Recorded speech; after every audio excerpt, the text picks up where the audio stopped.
दोस्तों, गुरु पूर्णिमा के दिन चुपचाप गाय को खिला दें। यह एक छोटी सी चीज उससे पहले दोस्तों जान लेते हैं। गुरु पूर्णिमा के बारे में हर हर साल आषाढ़ माह में गुरु पूर्णिमा का पर्व मनाया जाता है। आषाढ़ महीने में आने वाली गुरु पूर्णिमा सबसे ज्यादा महत्वपूर्ण होती है। आइए जानते हैं। साल 2024 में गुरु पूर्णिमा। दोस्तों, गुरु पूर्णिमा तिथि भगवान विष्णु को समर्पित है। माना जाता है इस दिन भगवान विष्णु का व्रत करने से और उनकी पूजा करने से सभी पाप का नाश हो जाता है और मोक्ष की प्राप्ति होती है। दोस्तों, वैदिक पंचांग के अनुसार आषाढ़ माह में गुरु पूर्णिमा का पर्व की शुरुआत 20 जुलाई को शाम में 6 बजे से शुरू होगी और इसका समापन 21 जुलाई को दोपहर 3:47 पर होगा। इसलिए दोस्तों, आज की इस वीडियो में हम आपको बताएंगे गौमाता से संबंधित एक उपाय जिससे आपको मिल सकता है कभी न समाप्त होने वाला धन प्राप्त करने का वरदान। अगर हिंदू धर्म की माने तो ऐसा माना जाता है कि अगर गौ माता की सेवा निस्वार्थ भाव से की जाए तो घर में माता लक्ष्मी जी का वास होता है। वैसे तो हमें गाय को कुछ न कुछ जरूर खिलाना चाहिए। सनातन धर्म में माता लक्ष्मी जी का स्वरूप भी माना गया है और कहा जाता है कि गाय की सेवा करने से घर परिवार सुखी और संपन्न रहता है। जिस घर में गाय की सेवा निस्वार्थ भाव से होती है उस घर में लक्ष्मी जी की कृपा हमेशा बनी रहती है और जिस घर में गाय की सेवा नहीं होती तो उस घर में अचानक से किसी भी प्रकार की बाधाएं आती रहती हैं। वैसे तो कुछ लोग शहरों में भी रहते हैं, महानगरों में रहते हैं, लेकिन गाय को पालना संभव नहीं होता। लेकिन गाय को वहां पर भी रोटी जरूर खिलाई जाती है, लेकिन कई बार गाय को खिलाने में कुछ भूल हो जाती है। तो कौन सी वो 3 चीज है जो गाय को नहीं खिलानी चाहिए, आज हम आपको इस वीडियो में बताएंगे।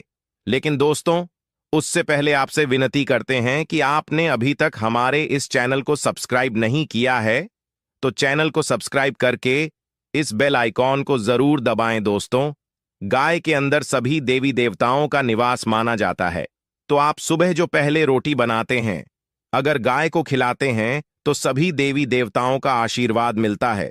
दोस्तों, गाय को गुरु के साथ जोड़ा गया है, यानी गुरु ग्रह के साथ, बृहस्पति ग्रह के साथ। इसलिए गुरुवार के दिन गाय को रोटी पर एक छोटा हल्दी डालकर खिलाएं तो सुख संपत्ति ऐश्वर्य की प्राप्ति होती है। जो लोग मानसिक रूप से परेशान हैं वह गाय को रोटी पर थोड़ा सा गुड़ लगाकर खिलाएं तो सकारात्मक ऊर्जा आती है, टेंशन खत्म होती है, स्वास्थ्य अच्छा रहता है। और अगर आपको लगता है कि आपके सभी ग्रह खराब चल रहे हैं तो ऐसे में आप गाय को पहले रोटी खिलाएं, सभी ग्रह धीरे धीरे शुभ हो जाएंगे। कभी कभी जीवन में लंबे समय से कोई शुभ मंगलकारी नहीं होते हैं, तब ऐसे में आप गाय को रोटी खिलाएं। गाय के मस्तक को छूकर अपनी मन्नत कहें, प्रणाम करें। पैर छुए तो आपकी मन्नत जरूर पूरी होगी। तो यह था गाय को आप क्या खिलाएं उसके बारे में। लेकिन गाय को क्या नहीं खिलाना चाहिए, अब हम वह भी जान लेते हैं। दोस्तों, गाय को रोटी तो हर कोई खिलाता है। अब यह रोटी बसी बिल्कुल भी नहीं होनी चाहिए, यानी कि जो एक दिन की पहली रोटी बनी रहती है और आप जो दूसरे दिन सुबह सुबह बचा देते हैं वो नहीं खिलानी चाहिए। कई बार आप रोटी बना लेते हैं और उस दिन गाय मिलती नहीं तो रोटी रखी रह जाती है, फिर वो अगले दिन गाय को खिलाने से गाय का अपमान माना जाता है, वह रोटी बासी कहलाती है। इसीलिए गाय को एक दिन पहले की बची हुई रोटी कभी नहीं खिलानी चाहिए। सड़ी गली चीज, खराब चीज गाय को कभी नहीं खिलानी चाहिए।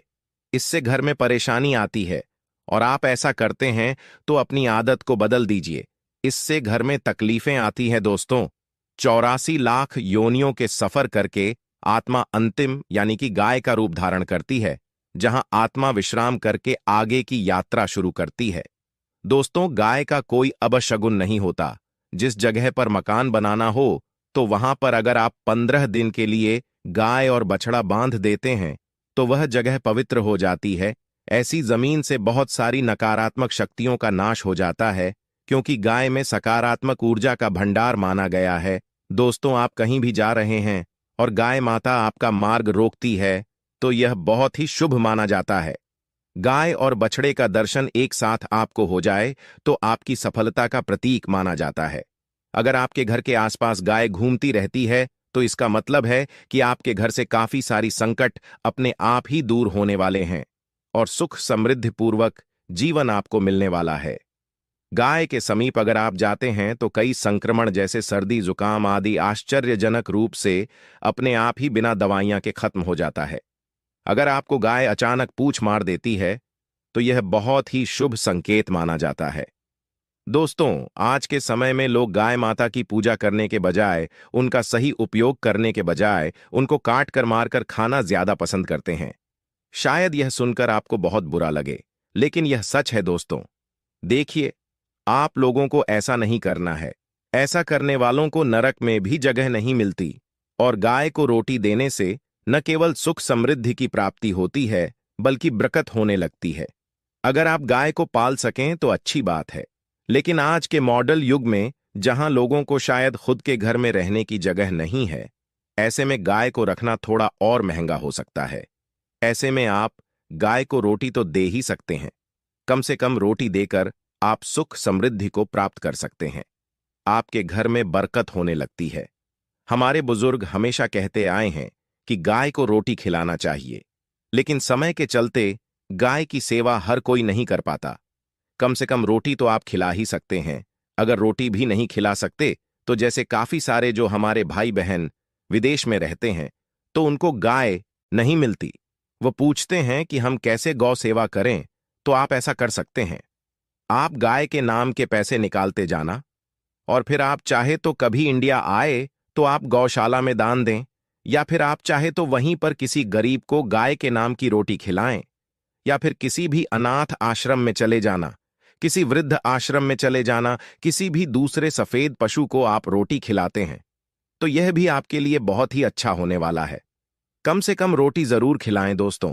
हमारे देश में कई जगह देखा गया है, और कई लोगों का प्रश्न आता है कि हम झूठी रोटी गाय को देते हैं, क्या यह सही है या गलत है? हम झूठ खाना, बचा हुआ खाना गाय को खिलाते हैं, यानी कि जो बच जाता है वह गाय के हवाले कर दिया जाता है। तो आपको बता दें, रामायण काल में गौ माता को एक श्राप मिला था। इस वजह से आज उनके साथ ऐसा हो रहा है। इस श्राप की वजह से गौमाता में देवी देवताओं का वास होने के बाद भी उनको झूठा खाना खाना पड़ता है। यहां तक कि गाय पॉलीथीन भी खा जाती है। हालांकि यह किसी भी लिहाज से सही नहीं है। आपको बता दें, वाल्मीकि रामायण में सीता द्वारा पिंडदान देकर दशरथ की आत्मा को मोक्ष मिलने का संदर्भ आता है।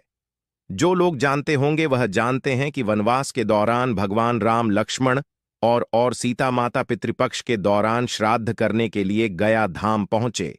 वहां श्राद्ध कर्म करने के लिए राम और लक्ष्मण तो चले गए और सामग्री लेकर नहीं गए। पिंडदान का समय निकलता जा रहा था। सीता मां घबराने लगी। तभी दशरथ की आत्मा ने पिंडदान की मांग कर दी। अब गाय जी के आगे फाल्गुनी पर सीता जी मुश्किल में पड़ गई। उन्होंने फाल्गुनी के साथ वट वृक्ष, केतकी और गाय को साक्षी मानकर बालू का पिंड बनाया और स्वर्गीय राजा दशरथ अपने ससुर का नियमित पिंडदान कर दिए।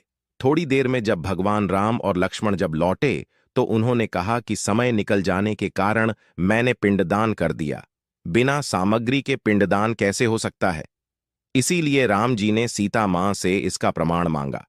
तब सीता मां ने कहा कि जो फाल्गुनी नदी के रेत है, केतकी के फूल हैं, गाय और वटवृक्ष है, जो मेरे द्वारा किए गए श्राद्ध कर्म की गवाही दे सकते हैं। इतने में फाल्गुनी नदी, गाय और केतकी के फूल, ये तीनों इससे मुकर गए और उन्होंने कहा, सीता माता झूठ बोल रही है पिताजी। दशरथ का ध्यान करते हुए उनसे ही गवाही देने की प्रार्थना करें। दशरथ जी ने सीता माता की प्रार्थना को स्वीकार करके घोषणा की थी और वक्त पर सीता ने मुझे पिंडदान कर दिया। इस पर राम आश्चर्यचकित हुए, लेकिन तीनों गवाहों द्वारा झूठ बोलने पर सीता जी उनसे क्रोधित हो गई और उन्हें श्राप दिया और फाल्गुनी नदी से कहा कि जहां तेरा नाम सिर्फ नदी रहेगा, लेकिन तुझमें पानी कभी नहीं रहेगा। इस कारण आप भी जानते होंगे, जो लोग जानते हैं, फाल्गु नदी आज भी गया में सूखी ही रहती है। दोस्तों, गाय को श्राप दिया कि तू पूज्य होकर भी लोगों का झूठा खाना खाएगी, और केतकी के फूल को श्राप दिया कि तुझे पूजा में कभी नहीं चढ़ाया जाएगा। वटवृक्ष को सीता मां ने आशीर्वाद दिया कि उसे लंबी आयु की प्राप्ति होगी और दूसरों को छाया प्रदान करेगा, तथा पतिव्रता स्त्री तेरा स्मरण करके अपने पति की दीर्घायु की कामना करेगी।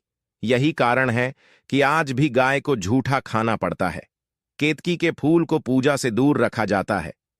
फाल्गुन नदी के तट पर जल नहीं है, पानी के अभाव में सिर्फ बालू रेत में पिंडदान जाता है। दोस्तों, शास्त्रों के मुताबिक गाय माता में सारे देवी देवता निवास करते हैं। 33 कोटि देवी देवता और पितृ का निवास होता है। अगर आप किसी मंदिर में नहीं जा सकते, पूजा पाठ नहीं कर सकते, कहीं जाकर के ग्रह दोष का उपाय नहीं कर सकते, तो आपको गाय को रोटी जरूर खिलानी चाहिए। हमेशा कहते हैं कि पहली रोटी अगर आप गाय को खिलाते हैं तो आप दुनिया के सारे सुखों को प्राप्त कर सकते हैं। आपने अक्सर सुना होगा कि रसोई में पहली रोटी जो भी बने गाय को दे देनी चाहिए। हर रोज गाय को एक रोटी देने से आपके जीवन के सभी दुख दर्द दूर हो जाते हैं। खाना बनाते वक्त हमेशा पहले एक रोटी गाय के लिए निकाल दें। इसके बाद ही परिवार के साथ अभी सदस्यों के लिए आपको रोटियां बनानी चाहिए। कोशिश करनी चाहिए कि गाय की उस रोटी में थोड़ा सा हल्दी मिला लेने से गाय को रोटी खिलाने का अपार फल प्राप्त होता है। दोस्तों, बात करते हैं गुरु पूर्णिमा में पूजा कैसे करनी है। इस विधि से पूजा पर मिलेगा भगवान विष्णु का आशीर्वाद। भगवान विष्णु को तुलसी बहुत ही प्रिय होती है। बिना तुलसी दल के भोग इनकी पूजा को अधूरा माना जाता है। लेकिन दोस्तों, पूर्णिमा के दिन आपको तुलसी के पत्ते नहीं तोड़ना है। आप पूर्णिमा के एक दिन पहले पत्ते को तोड़कर रख सकते हैं। ऐसे में गुरु पूर्णिमा पर तुलसी की मंजरी पीला, चंदन रोली अक्षत पीले पुष्प, रथु फल एवं धूप दीप मिश्री आदि से भगवान विष्णु की भक्ति भाव से पूजा करनी चाहिए। दोस्तों, बात करते हैं पूर्णिमा के दिन आपको क्या नहीं करना चाहिए। गुरु पूर्णिमा के दिन तामसिक भोजन करने से बचना चाहिए। इसके अलावा चावल के सेवन से दूर रहे। पूर्णिमा तिथि पर महिला और बड़े बुजुर्गों का अपमान न करें। पूर्णिमा पर तुलसी के पत्ते तोड़ना वर्जित है। दोस्तों, बात करते हैं गुरु पूर्णिमा के दिन क्या नहीं खाना चाहिए। गुरु पूर्णिमा के दिन अनाज और मांसाहारी भोजन से परहेज करें। गुरु पूर्णिमा के दिन चावल, गेहूं और दाल सहित अनाज का सेवन करने से परहेज करें।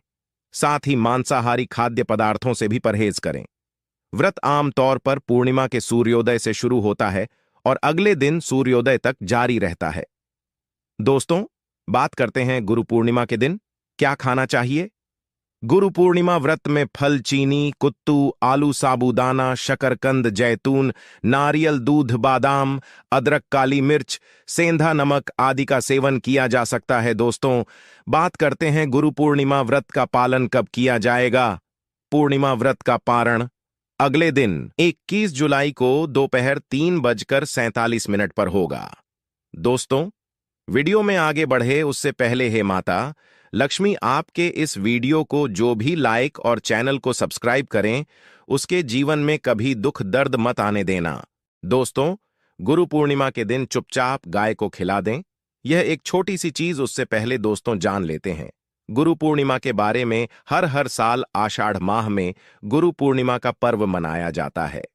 आषाढ़ महीने में आने वाली गुरु पूर्णिमा सबसे ज्यादा महत्वपूर्ण होती है। आइए जानते हैं साल 2024 में गुरु पूर्णिमा। दोस्तों, गुरु पूर्णिमा तिथि भगवान विष्णु को समर्पित है।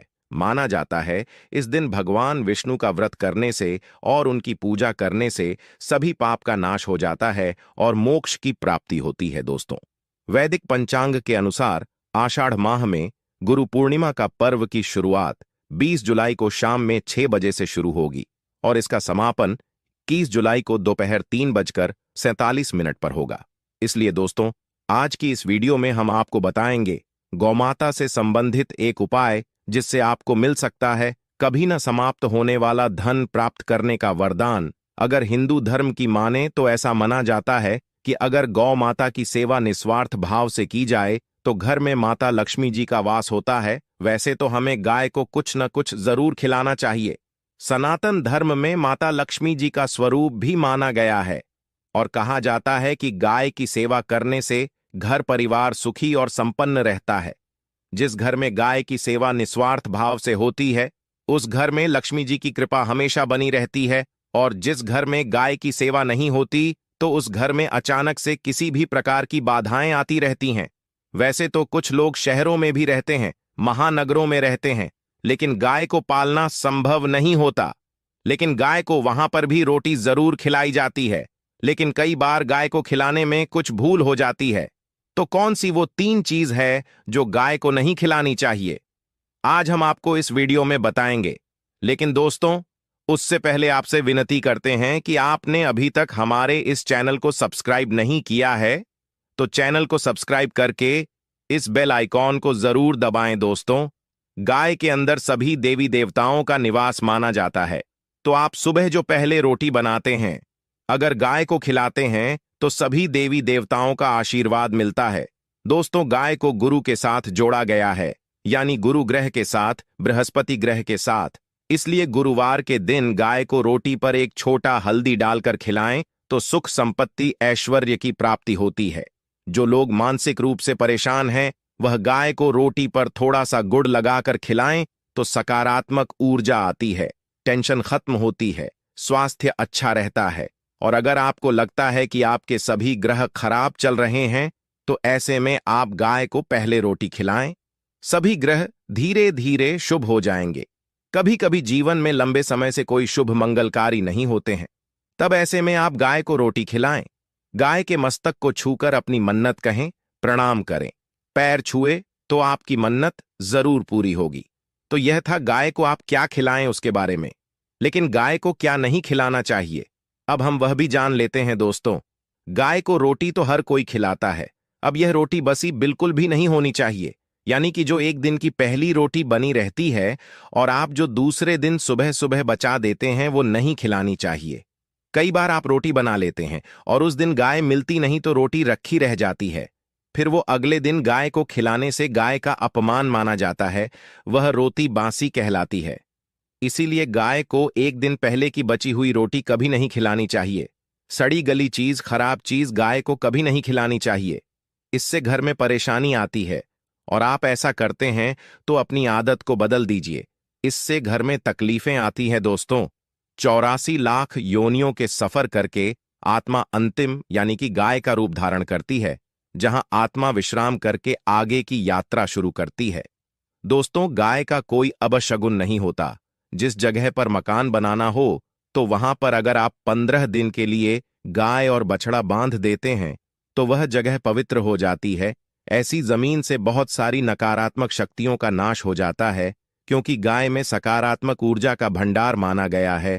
दोस्तों, आप कहीं भी जा रहे हैं और गाय माता आपका मार्ग रोकती है तो यह बहुत ही शुभ माना जाता है। गाय और बछड़े का दर्शन एक साथ आपको हो जाए तो आपकी सफलता का प्रतीक माना जाता है। अगर आपके घर के आसपास गाय घूमती रहती है तो इसका मतलब है कि आपके घर से काफी सारी संकट अपने आप ही दूर होने वाले हैं और सुख समृद्धि पूर्वक जीवन आपको मिलने वाला है। गाय के समीप अगर आप जाते हैं तो कई संक्रमण जैसे सर्दी, जुकाम आदि आश्चर्यजनक रूप से अपने आप ही बिना दवाइयां के खत्म हो जाता है। अगर आपको गाय अचानक पूंछ मार देती है तो यह बहुत ही शुभ संकेत माना जाता है। दोस्तों, आज के समय में लोग गाय माता की